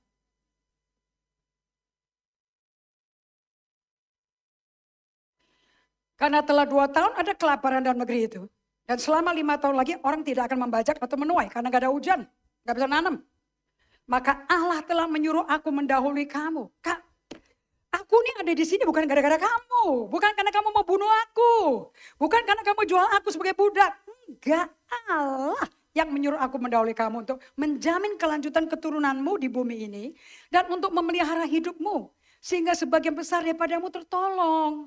Jadi bukan kamu yang nyuruh aku ke sini ya. Tetapi Allah. Dialah yang telah menempatkan aku sebagai bapak bagi Firaun. Dan tuan atas seluruh istananya. Sebagai kuasa atas seluruh tanah Mesir. Ayolah, kamu pulang ya kepada bapak. Katakan kepadanya, begini kata Yusuf. Diatur gak narasinya? Diatur gak? Saya mau tanya, ini orang mengikuti Tuhan apa tidak? Yang dilihat Tuhan tuh hati, bukan kejadian. Kasih tahu, Nanti kamu ngomongnya gini ya, kalau ketemu Bapak ya. Allah telah nempatin aku sebagai tuan atas seluruh Mesir. Datanglah mendapatkan aku, jangan tunggu-tunggu. Karena aku udah tinggalin, udah siapin tempat di Goshen. Dan aku deket sama kalian semua nanti. Engkau sama anak cucu-cucumu, kambing, domba, lembu, sapimu, segala milikmu deh. Aku udah kasih properti namanya Goshen. Di sana aku pelihara kamu. Sebab kelaparan masih ada 5 tahun lagi loh. Supaya engkau jangan jatuh miskin bersama seisi rumahmu. Dan semua orang yang ikut serta dengan engkau. Terus saya mau tanya pada kalian. Apakah Yusuf mengalami transformasi di hati? Is that bagaimana kamu mestinya ikut Tuhan? Buahnya kayak begini. Joseph went through the darkest hour of his life. Semua kita mengalami. Saya mengalami 7 tahun terakhir. The dark night of my soul. Ternyata itu menjadi the finest hour of my life. Menjadi jam waktu yang paling mulia. Oke. Dan pada waktu saya mengalami 7 tahun kesusahan itu. Gak ada satu orang nasihatin saya. You need to forgive all the people yang nyakitin kamu loh. Justru saya ditakut-takutin terus. 7 tahun saya ditakutin. Kamu orangnya kayak gini sih. Kamu orangnya kayak begini sih. I was all alone loh. Saya gak punya, kecuali Tuhan, I don't have anybody. Kamu mesti ngampuni? Gak ada. Saya mesti ngampuni semua orang dari dalam maupun luar. Saya mesti ngampuni. Dan sekalipun berat dan sakit sekali, saya ngomong Tuhan aku gak bisa loh Tuhan. Tetapi dalam firman Tuhan, karena keselamatan kita dari dosa, Tuhan ngampuni saya cuma-cuma saya mesti bisa ngampuni mereka. Itu Matius 6 ayat 14-15 gak bisa lepas dari saya. Saya harus bisa lepaskan kejahatan mereka karena pembalasan itu milik Tuhan. Jangan kita ngurus sendiri. Tapi kenapa orang selalu balas dendam? Sebab Tuhan, banyak orang ngomong Tuhannya mau balas sih. Cuman kelamaan balasnya. Mendingan kita sendiri dulu beresin, pusing kepala gue. Nah inilah pengalaman ternyata untuk 7 tahun saya diam. Ada jemaat saya yang keluar langsung. Ada jemaat saya yang pelan-pelan mau rencanakan resignation, pensiun. But I was all alone with God. Makanya buku Emotionally Healthy Spirituality is magic for me. Okay? And orang yang menegur saya adalah buku ini. Kamu harus mengampuni semua yang nyakitin kamu. It's scary, pengalaman saya nakutin sekali. Masuk ke kantor polisi, masuk ke pengadilan, it's so scary. Dan saya belajar di Amsal 27 ayat 5 dan 6. Lebih baik teguran yang nyata-nyata daripada kasih yang tersembunyi. Saya punya lawyer berkata, udahlah Ibu Indri, lepasin, ampuni aja mereka. Toh kita gak bisa ngapa-ngapain. We don't know what their plan is. Dan ternyata nasihat dari pengacara saya, hamba Tuhan juga, itu persis bunyinya kayak ayat 6. Seorang kawan memukul dengan maksud baik. Saya gak bisa emosional, saya disuruh tutup mulut. Tapi seorang lawan bisa ciumin kamu berlimpah-limpah, tapi musuhmu loh. Inilah jalan utama yang memerdekakan saya, yang Tuhan kerjakan untuk saya keluar dari belenggu kepahitan.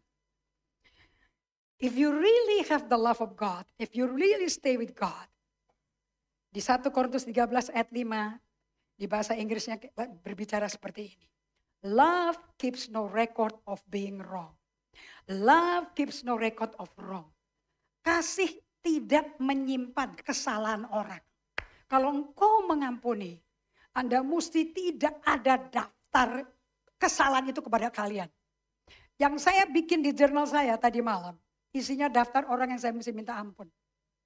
Daftar yang saya mesti ampuni. Bukan daftar untuk orang-orang yang saya mesti balas dendam. And I learned dari seorang hamba Tuhan besar. And buku saya terima dari Pastor Naomi Daudi. Namanya Forgiveness dari R.T. Kendall. R.T. Kendall menulis seperti ini. The greater the suffering, is the greater the anointing of the Holy Spirit. Semakin besar penderitaanmu, semakin besar urapan Roh Kudus di atas hidupmu. Pesan Tuhan melalui cerita Kejadian 45 dari Yusuf. Forgive. The only way forward for the greater anointing of the Holy Spirit is total forgiveness. 2025 adalah jalan menuju total mengampuni. Kalau Anda mau hidup dengan urapan besar, itu tidak terjadi karena khotbahmu keren. Karena nyanyimu tuh wow luar biasa. Suara nada, talenta, skill gak bikin urapan. Tetapi suffering yang kamu alami karena mentaati Tuhan. Itu membuat urapan Allah semakin besar hidupmu. Oke? So bagaimana kita tahu bahwa kita udah mengampuni? Dari mulut toh atau dari hati? Catat ini, ada 7 poin that you need to take note. How do you know that you have totally forgiven? This is cara hidup 2025. Okay? Saya kasih kepada kalian and it blesses me so much. Number 1. Anda tidak menceritakan kepada siapapun tentang apapun yang telah diperbuat oleh orang yang nyakitin Anda. Kalau Anda nyeritain ke orang-orang, aku tahu gak dia tuh ngapain sama gue? Dia tuh gituin gue loh. Dia tuh gituin gue loh. Orang itu gini. Then you have not forgiven them. Anda belum ngampuni. Dan ujian tidak akan selesai. Tuhan tetap bawa kamu ke perjalanan dengan ujian-ujian iman kamu. Kita lihat di Kejadian 45 ayat 1 sampai 8. Ya, kita naik ke atas lagi tuh. Lihat Yusuf pada waktu dia ketemu kakaknya. Kejadian 45. Yusuf gak bisa tahan hatinya lagi. Semua orang disuruh keluar. Keluar. Gak boleh ada orang di sini. Hanya aku dan 10 orang ini. Betul apa tidak? Berarti gak ada yang tahu dong. Gak ada orang di Mesir yang tahu bahwa dia disakitin sama 10 orang ini. Betul apa tidak? Gak ada. You want to be successful and prosperous? Don't tell anybody siapa yang nyakitin kamu. Dan bagaimana orang itu nyakitin kamu.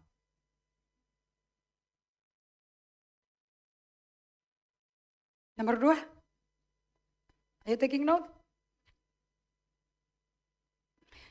Nomor 1 dulu ya. Jadi kalau kita nggak boleh ngomong sama orang, dan kita ngomong sama siapa, Deng? Mazmur 142 ayat 2 berkata, Psalm 142 verse 2. Kalau Mazmur bahasa Indonesia ayat 3. Kita katakan sama-sama bahasa Inggrisnya. I pour out my complaint before him. I tell my trouble before him. Aku curahkan keluhanku ke hadapan Tuhan. Kesesakanku kuberitahukan ke hadapannya. Jangan cerita ke semua orang. Saya suka dititipin sama orang, kamu jangan cerita-cerita ya, tapi aku mau ngomong. Hanya ada 2 yang bisa membuat kalian bisa bercerita pada orang. There's only two people that you can tell, that you don't tell nobody what they did to you, whoever hurt you. The only person who you can talk to, nomor 1, counselor. Orang yang jauh lebih rohani. Yang membutuhkan, yang bisa nolong kamu. Yang kedua, kalau sampai ada pembunuhan, sampai ada kecelakaan, Anda mesti bersaksi di pengadilan, you have to tell. Tapi tujuannya bukan untuk jatuhin tuh orang. You understand this? Pada waktu saya menjadi saksi di pengadilan, saya dikasih kesempatan sama hakimnya. Ada yang ibu mau katakan, I have none. Padahal orang yang nyakitin saya sebelah kanan saya. Saya gak bisa ngomong. I have none. Dan pulang dari situ saya ngomong sama lawyer saya. I wonder, tadi dikasih kesempatan sama hakimnya loh. Ibu mau nyampaikan apa lagi? Mungkin menyampaikan pembelaan ibu, menyampaikan pesan terakhir ibu. None. Yusuf tidak menceritakan ke siapapun. Nomor 2. If you totally forgive people. Number 2, you will not let the people who hurt you be afraid of you.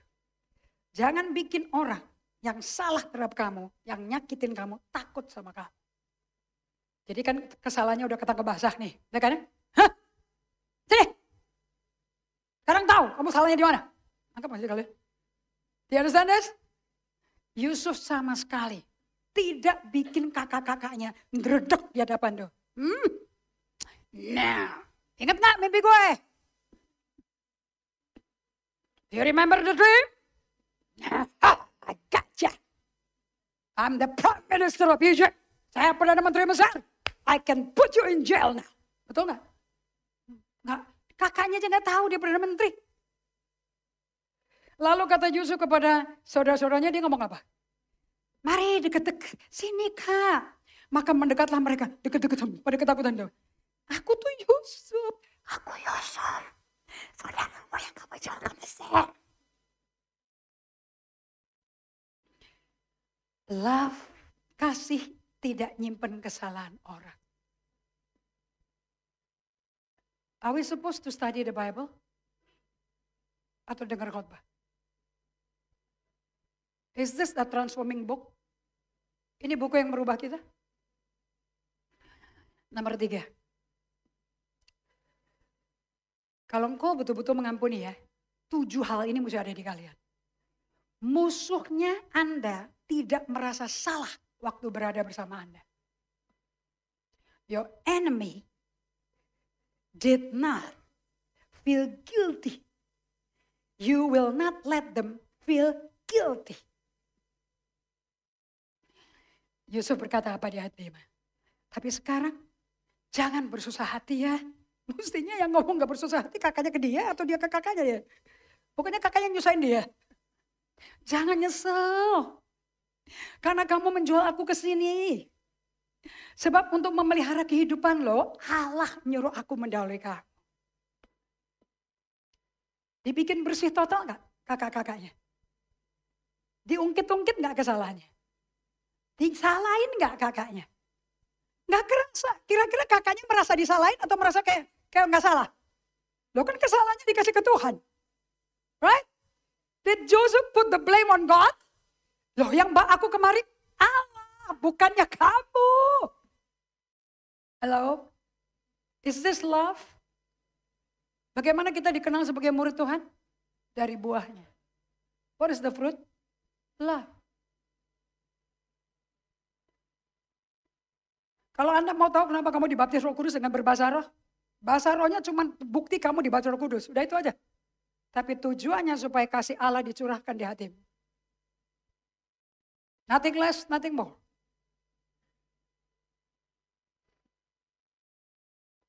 Yusuf adalah adik ke-11 yang telah ditransformasi dari dalam keluar. Anda mau tahu siapa yang paling tahu sakitnya Yusuf seperti apa? Anda tahu nggak Yusuf tuh sakit sekali hatinya? Pada waktu kakaknya semua disuruh keluar. Dia sama kakaknya. Bukankah dia nangis dengan keras? Wah! Sampai satu rumah Firaun dengan. Nah itu sakitnya keluar. Tapi keluarnya sakit hatinya. Kakaknya nggak tahu penyebabnya mereka. Hebat nggak tuh? GGA tahun ini 23 tahun loh. And we need to be mature. Dan bukti kamu dewasa rohani, kamu mengampuni total. Gak ada gosip-gosipan di belakang orangnya. Bahkan ketemu sama orang yang bunuh kamu. Yang fitnah kamu. Orang yang memfitnah bisa duduk depan kamu tidak rasa memfitnah.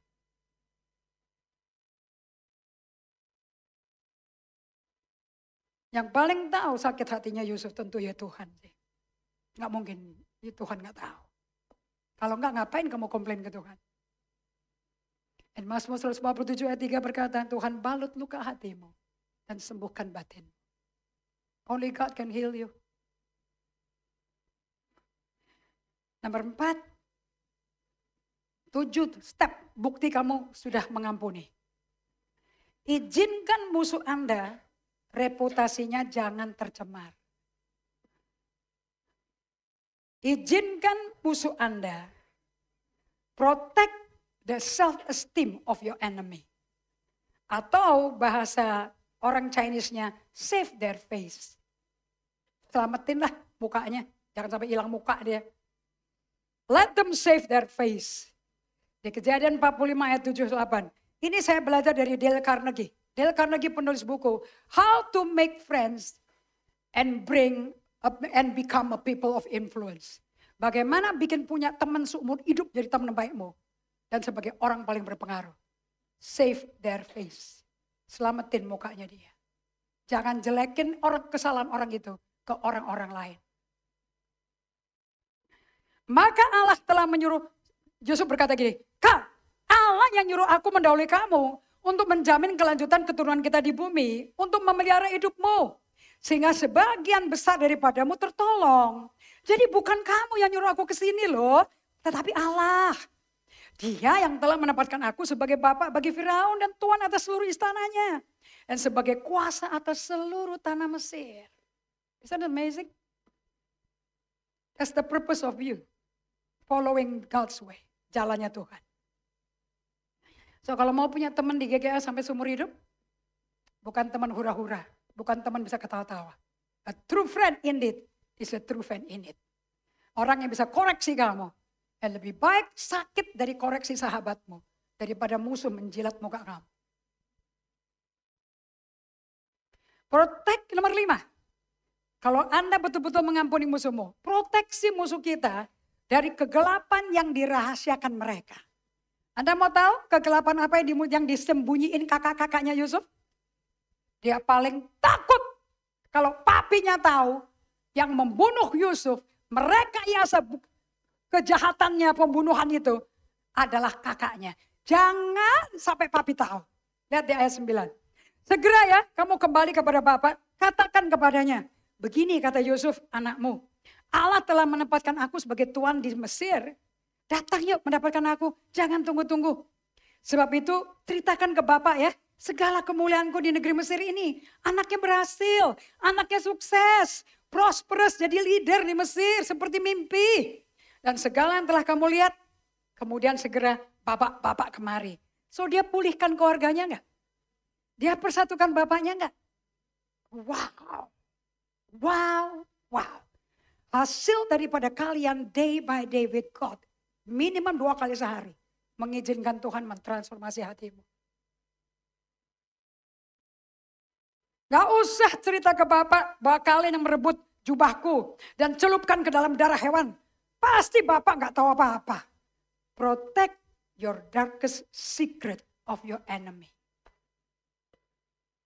Perbuatan paling busuk musuhmu disembunyikan. Berbahagialah orang yang tidak harus ngomong untuk jatuhin kejahatan orang.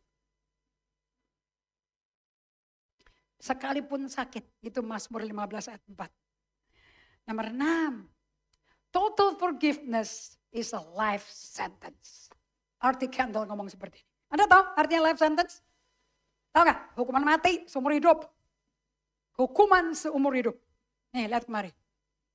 Sekalipun kamu udah ampuni orang yang nyakitin kamu. Dan kamu lepasin, kamu gak ngomong-ngomong jelek tentang orang itu. Kalau orang tanya, aku dengar kamu gak lagi butuh begini. Tuhan izinkan itu terjadi pada aku. Kalau enggak, aku gak ngalami ini sama kamu. Nangkap ya? Jadi orang tuh tidak tahu kecemaran apa yang orang itu bikin. Bukan ditutup-tutupin loh. Because kita totally forgive the person. Besok, orang yang Anda udah ampuni, kan masih hidup. Bisa melakukan yang salah lagi loh. Anda ampuni lagi. 2 hari lagi, setelah diampuni, dia melakukan yang sama lagi. Do you understand this? If your brother sin against you 7 times, Peter asked, how many times do I have to forgive him? 7 times? Petrus bertanya sama Yesus, kalau saudaraku melakukan dosa padaku 7 kali, apakah aku ampuni dia 7 kali? Yesus jawabannya apa? No. 70 times 7. 70 kali, 7 kali per hari. Artinya setiap 2 menit bernapas, ampuni. Setiap 2 menit bernapas, ampuni. Setiap kali tarik napas, ampuni. Ampuni. Alias, gak bisa ada kepahitan. Sangat sedih. Dan kita semua hamba Tuhan masih mengalami ini. Believe me, kita masih ngampuni ini. Dan Tuhan akan uji. And do you know pengampunan satu-satunya kunci untuk mengukur kedewasaan rohani. Yang keenam, bahwa mengampuni itu akan terjadi seumur hidupmu selama masih pakai napas. Makanya kamu selama masih bernapas, puji Tuhan. Ini adalah kehidupan Yesus sebagai anak Allah. Dan bagi kita kehidupan anak-anaknya, seumur hidup kita akan terus mengampuni dan melepaskan pengampunan. Baru kita terima berkat Tuhan. Kunci kebesaran. The key to greatness in the life of a believer. Kunci kebesaran untuk hidup orang percaya. Untuk hidupnya Yusuf. Sehingga dia dipercayakan posisi yang besar. Dan Allah bisa percaya dia. He forgive every day. Tiap hari mengampuni. Pertanyaannya Tuhan, can God trust you? Dan di Kejadian 50, kejadian luar biasa. Ketika saudara-saudara Yusuf melihat bahwa ayah mereka telah mati. Lihat ya, setelah Yakub mati, lihat kakak-kakaknya. Orang yang jahat, saking jahatnya, udah diampuni, sampai dipeluk-peluk, sini-sini deket sama aku sediain tanah Goshen, supaya kamu sama anak cucumu hidup ya. Tetap waktu bapaknya mati, pada ketakutan semua, mati nih. Sekarang si Yusuf udah tahu pasti kita akan disiksa nih. Si Yusuf akan dendam nih. Si orang yang menghukum orang, yang menghakimi orang lain, dia sendiri yang hidupin. Dan pasti Yusuf membalas sepenuhnya kepada kita segala kejahatan yang telah kita lakukan. Sebab itu mereka menyuruh menyampaikan pesan ini kepada Yusuf. Sebelum ayahmu mati ya Yusuf, dia telah berpesan gini Yusuf. Bikin skenario terus, penipu ya betul begini penipu. Begini loh, harus kamu katakan kepada Yusuf, saya nggak percaya bapaknya ngomong. Ampunilah kiranya kesalahan saudara-saudaramu ya Yusuf ya. Dan ampuni dosa mereka ya Yusuf. Sebab mereka telah berbuat jahat padamu. Maka sekarang Yusuf, ampuni kiranya kesalahan yang dibuat hamba-hamba Allah ayahmu ini.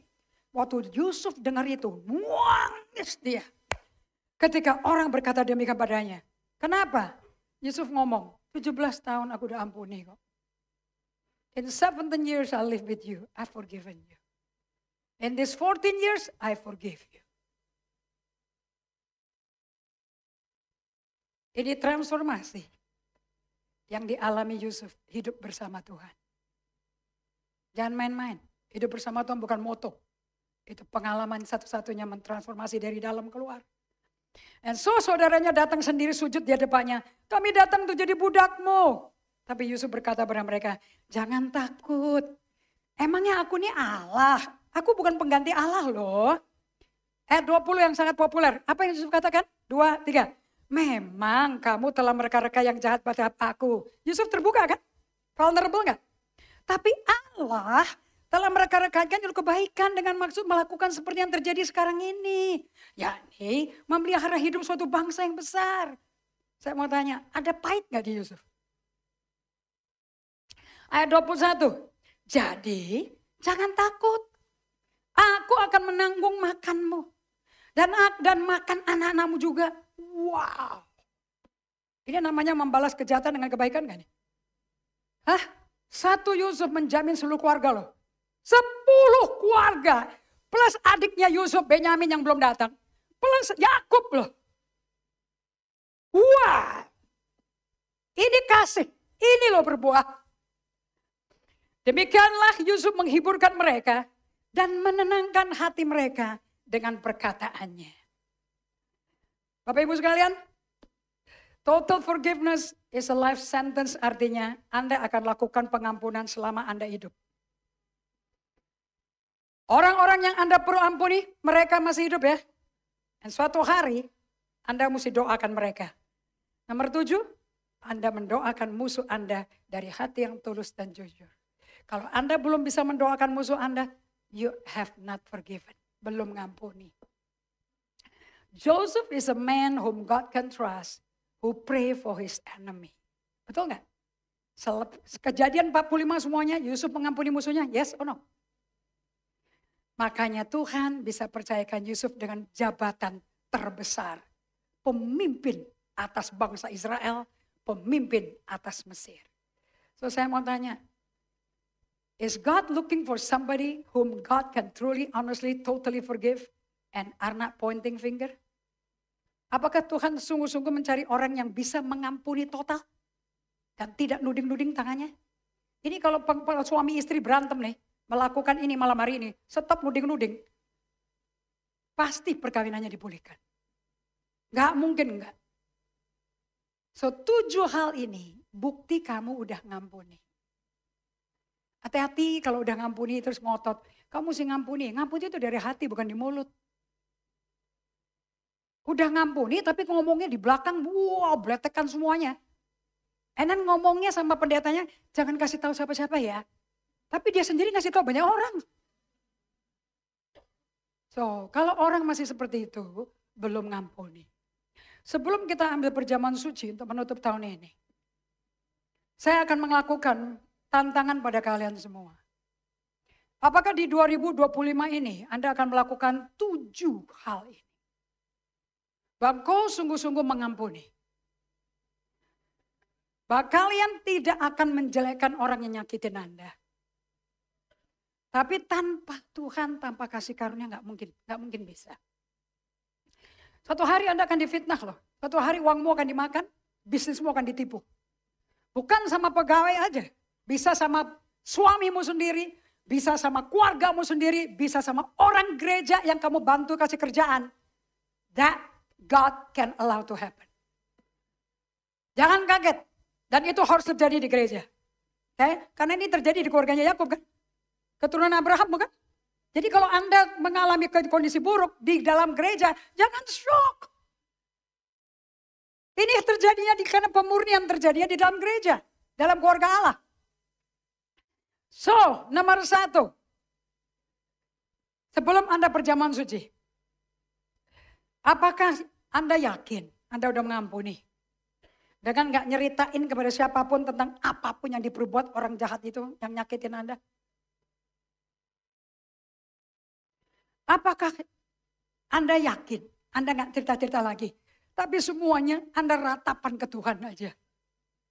Nomor 2. Apakah Anda pasti kalau udah ngampuni orang nyakitin Anda? Anda gak bikin orang nyakitin Anda yang ketangkep basah nyakitin Anda sampai ketakutan pada Anda. Karena Anda gak nyimpen kesalahan dia. Kasih tidak mencatat kesalahan orang. Nomor 3. Ini untuk altar call ya. Kita mau bikin komitmen covenant sama Tuhan. Karena mengampuni adalah bukti Anda punya hubungan perjanjian dengan Allah. Hanya melalui perjamuan suci ini, kita semua menerima pengampunan. Yes or no? So pada waktu Anda mengatakan yes, aku mau betul-betul mengampuni orang yang nyakitin aku. Betul-betul, total. Berarti Anda melakukan 7-7-nya itu. Okay? You are actually doing a covenant with God. Kamu lagi bikin perjanjian sama Allah.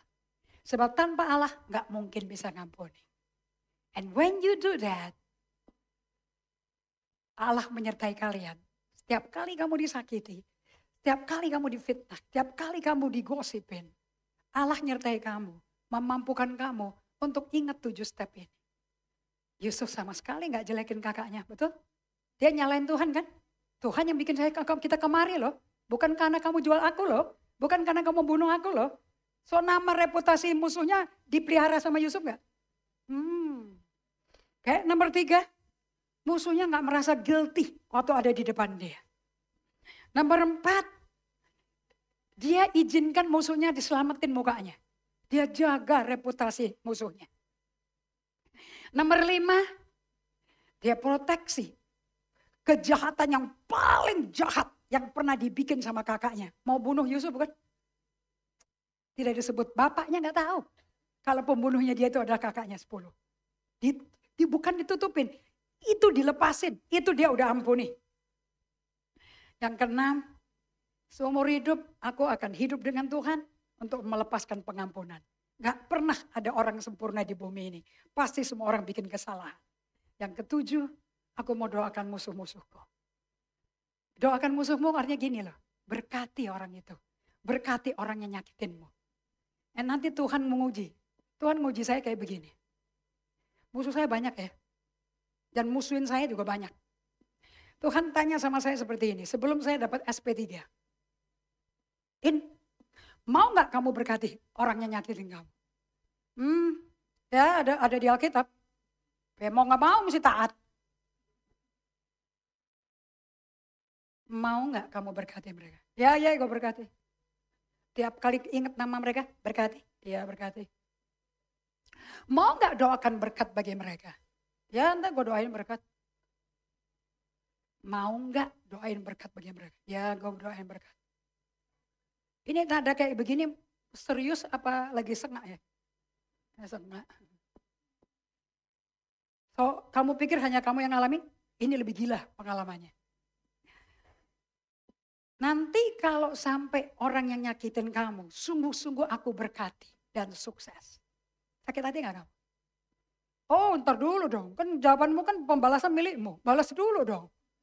Setelah dibalas baru diberkati. Enak aja, masa buru-buru diberkati. Enak aja, hajar dulu dong Tuhan. Gak fair kalau kayak begini. Ingat Roma 12 ayat 19.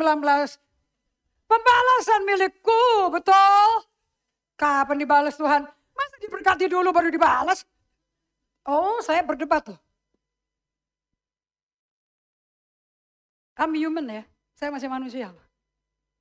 Gelar PDT, Rasul doesn't cover me up. But being with God make me real. Well, I'm gonna make all your people, semua orang yang nyakitin kamu, lebih sukses dari kamu. It's okay. Kalau mereka kaya kan enak Tuhan, nggak ganggu gua lagi. Saya terus menjawab terus di kepala saya. Loh kalau susah, gue diuber. Kalau makmur, kalau jalanku benar, kata Tuhan, Amsal 16:7, musuh pun dibikin berdamai sama aku. Siapa tahu harta mereka pindah ke gue juga ntar. Wow man, sakit. Sakit. Don't play the fool. Sakit. Kalau tidak sakit, penderitaan Yesus di kayu salib di depan Pontius Pilatus bohong. Bagaimana Yesus bisa mengerti penderitaan saya kalau dia nggak pernah menderita?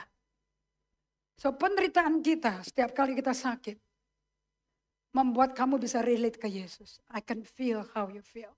Waktu kau dikhianati oleh murid-muridmu sendiri. You can be my friend, Jesus. Sebab aku sedang berada di mana kau berada. Dan kau berjanji di Ibrani 4 ayat 15. Bang, kau adalah imam besar yang turut merasakan kelemahanku. So you can feel me, right, Jesus? I'm not alone, right? Baru saya bisa lepas. Baru proses semua surat pembatalan semua penuduhan bersih keluar.